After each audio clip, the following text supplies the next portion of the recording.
السلام علیکم ورحمۃ اللہ وبرکاتہ۔ بسم اللہ الرحمن الرحیم وبہ نستعین۔ اللہ کا ڈر بہت بڑی نعمت ہے، اللہ کا خوف بہت بڑی نعمت ہے۔ جس کو یہ نعمت، یہ دولت مل گئی، گویا کہ ہر چیز مل گئی۔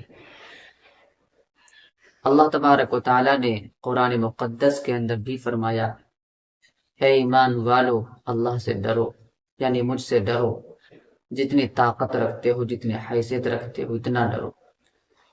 چنانچہ ایک واقعہ ہے، حضرت عبداللہ ابن مبارک بہت بڑے محدث تھے، بہت بڑے اللہ والے زاہد کہلاتے تھے۔ ایک دو شاگرد نہیں، حدیثیں پڑھاتے تھے، ہزاروں ہزار، 40-40 ہزار ان کے شاگرد تھے۔ جب ان کا آخری وقت ہوتا ہے، اس وقت کی بات پیش کرتے، وہ یہ عرض کرتے ہیں اپنے شاگردوں سے کہ پیارے عزیز طلبا، ہمارا آخری وقت ہو رہا ہے اور مجھے زمین پہ لٹا دو۔ زمین پہ نہ کوئی چٹائی ہے، نہ کوئی سنگ مرمر ہے، نہ قالین ہے۔ بہرحال الامر فوق الادب، جب حکم ہو جاتا ہے تو ادب نیچے ہوتا ہے۔ جب استاذ اور محدث نے حضرت عبداللہ ابن مبارک رحمۃ اللہ علیہ نے کہا شاگردوں سے، شاگردوں نے نیچے لٹا دیا۔ جیسے نیچے لٹایا تو اپنی داڑھی زمین پر، اپنے رخسار زمین پر رگڑنے لگے اور کہنے لگے باری تعالیٰ کہ آپ ہمارے بڑھاپے پر رحم فرما، کیونکہ میرے پاس کوئی عمل نہیں۔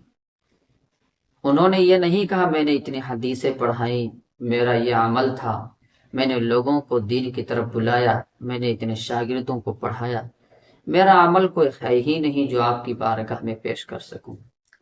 اتنی باتیں کہیں اور رونے لگے، اور روتے روتے یہ کہا کہ الہی بس ہمارے بڑھاپے پر رحم فرما۔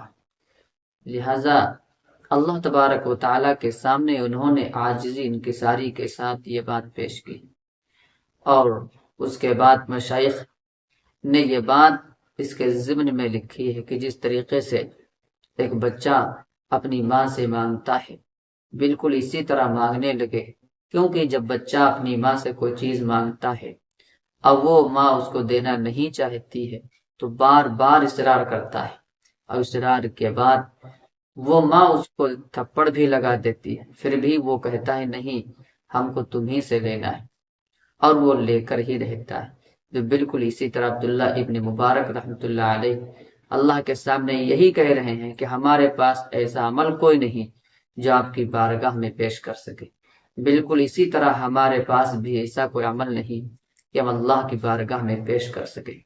لہٰذا ہم ٹوٹے دلوں سے صرف اللہ کے سامنے عاجزی انکساری پیش کریں۔ اللہ کے ہاں کون سا عمل قبول ہے یا نہیں قبول ہے یہ اللہ ہی کو معلوم ہے۔ لہٰذا اللہ تبارک و تعالیٰ نے خود کہا فَلَا تُزَكُّوا أَنفُسَكُمْ هُوَ أَعْلَمُ بِمَنِ اتَّقَىٰ، اپنے آپ کو متقی، اپنے آپ کو پاک صاف نہ سمجھو۔